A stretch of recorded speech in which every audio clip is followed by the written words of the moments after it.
the second day of the two-day Bandh that's been called by trade unions. At least 71 people, however, have been arrested after the Bandh turned violent in Noida outside of Delhi. Factories in the industrial belt in Noida came under attack. Vehicles were vandalized and set on fire. Mobs moved from factory to factory, indulging in violence.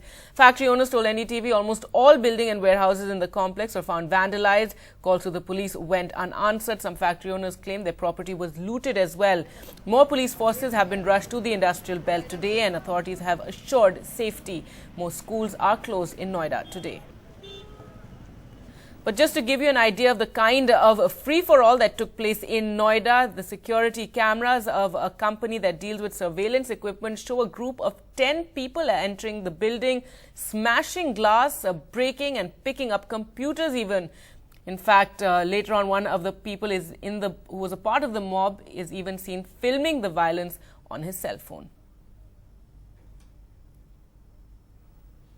Now, the nationwide Bandh, supported by all trade unions of the country, is set to affect India for a second consecutive day. All major cities such as Mumbai, Delhi, Hyderabad, Kolkata and many others are expected to be impacted.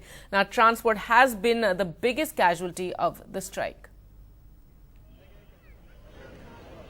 Industry body ASSOCHAM has estimated losses caused by the Bandh at 26,000 crore. Police will be on strict vigil, especially after the spate of violence that took place in Noida. Now, remember, the strike has been called by all trade unions against the government's economic policies, saying that these have led to price rise, disinvestment and contract employment in government and public sector companies. There are also other labour-related issues.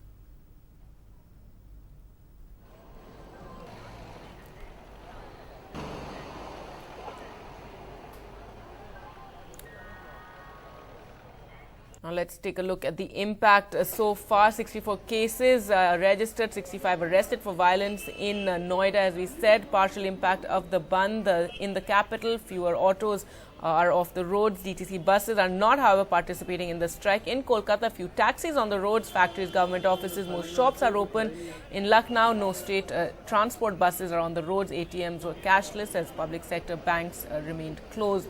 And in Bangalore, few autos, buses on the roads. Most schools and colleges are closed. IT firms, however, are working and shops are open. In Thiruvananthapuram, a government no work, no pay threat fails. Public transport is badly affected. May I have your attention, please? Well, let's go across to our reporters. Sneha joins us from Trivandrum. Anand joins us from Lucknow. Anand, first to you, what's the situation in Lucknow today? Well, Gargi, we are at this Kaisarbagh bus stand in Lucknow, and this is one of the biggest bus stands in the city. And I'll just ask my camera person to pan and show you the scenes out here. Yesterday, we saw a few commuters come here because of the confusion about the fact that they were unaware of the strike. But today, hardly any people around, and not a single bus has come to this bus stand since yesterday. And these are close to 9,000 buses, which, are going to be, affected as a result of this strike. These are interstate buses as well, and these are also city buses which haven't been plying on the roads since yesterday. So clearly the entire pressure of public transport in the city and also across the state is on private transport and taxis, and as far as within the city limits is concerned, it's auto rickshaw drivers that are trying to make sure that whoever are the commuters in the city, they get a chance to go from point A to point B. But just to talk about the kind of elaborate measures that have been made in the city and also across the state in the light of what happened in Noida yesterday. Talking specifically about Noida, the ADG Law and Order very clearly said yesterday that this was something that was unexpected because they were only expecting central trade unions to target, government establishments, and targeting private companies was something that they weren't expecting. There was deployment, he says, but as many of those factory owners are complaining that there was no response from the police for hours when they tried contacting the local police station over there. So now today, a rapid action force company has been posted there, and also companies of the Provincial Armed Constabulary have been deployed there, and additional forces from Bulandshahr and from Ghaziabad have also been asked to control the entire area where this violence took place yesterday. So there is a deployment at private factories as well in Noida and in Greater Noida to ensure that nothing untoward happens and the violence that we saw yesterday doesn't break out once again. And as far as Lucknow is concerned, the protests were peaceful yesterday, but still the police is not taking any chances, and we have seen deployment in and around major government establishments. Also the UP Assembly is in session, so that is obviously a cause of concern that protesting employees might march towards the assembly and try to gheraw the assembly, but that is something that they haven't called for right now. But the police is not taking any chances, and there's deployment in and around the assembly as well. All right, Anand, thanks for joining us. With that, Sonal also joining us from Delhi. But first to Sneha. Sneha, of course, Kerala has seen a complete shutdown for the Bandh. What's it like today? Exactly. Yesterday, what the trade unions and everybody is saying, the strike was a huge success in Kerala, with almost 10 million workers from the organized and unorganized sector taking part in the strike. Even today, there are no autos, no taxis, no buses which are plying the roads. The only difference, there are few private vehicles which are plying on the roads. Two-wheelers like usual are also there. Shops expected to be completely closed across Kerala even today. In fact, we are by the side of a petrol pump, and even that is not functioning. Normal life in Kerala has practically come to a standstill. The government threat of no pay, no work, no pay hasn't really held any significance here. There are many people in the rural areas, in the towns, who are part of the government services but have still chosen to be part of this strike. Joining me right now is the All India Trade Union Congress General Secretary for Kerala State, Mr. Kanan Rajendran. Sir, a huge response in Kerala, but do you think this is in a way destroying the work culture, which is, in any case, Kerala is very famous for these strikes? No, Kerala, the strike is total. Almost 10 million workers participated, both organized and unorganized sector participated in the strike. And we are losing our salary also.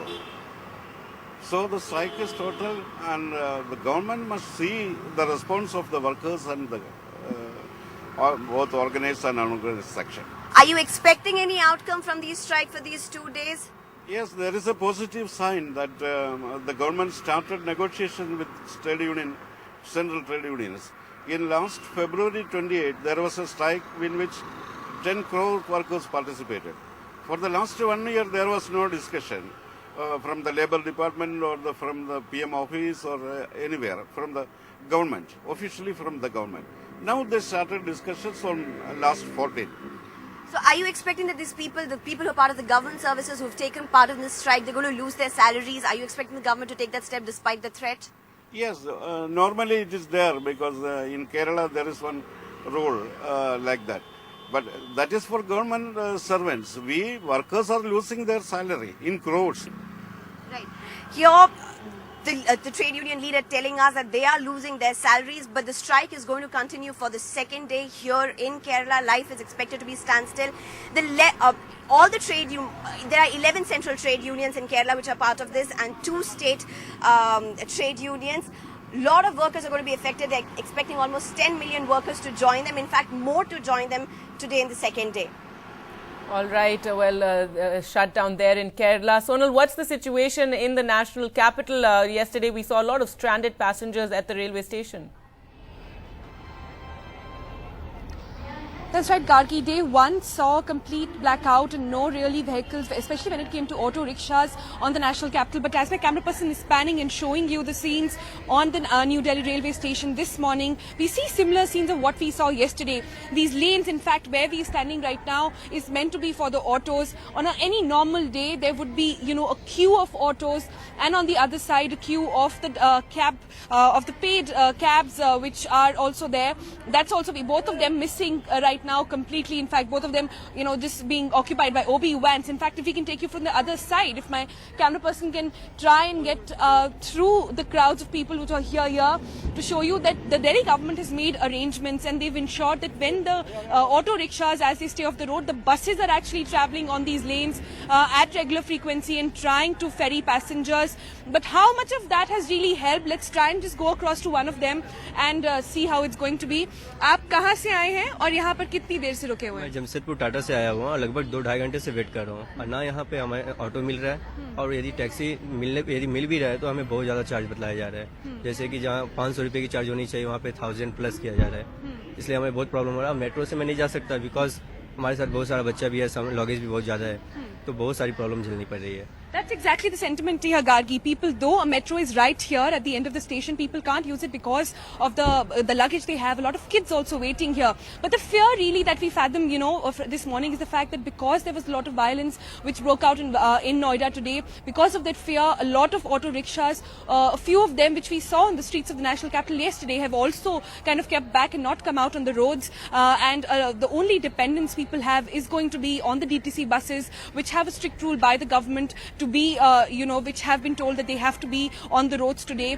The Transport Minister of Delhi yesterday, spoke out and said that they had ferried and they've put around 3,000 more vehicles in various modes of transport to ferry in passengers. That did not really help yesterday. We'll have to still wait and watch how many of them really get out on the road as the day passes. Currently, not many buses, not many auto rickshaws, and definitely not a lot of shared autos and taxis and the cabs which are booked, the radio cabs also being running overbooked today.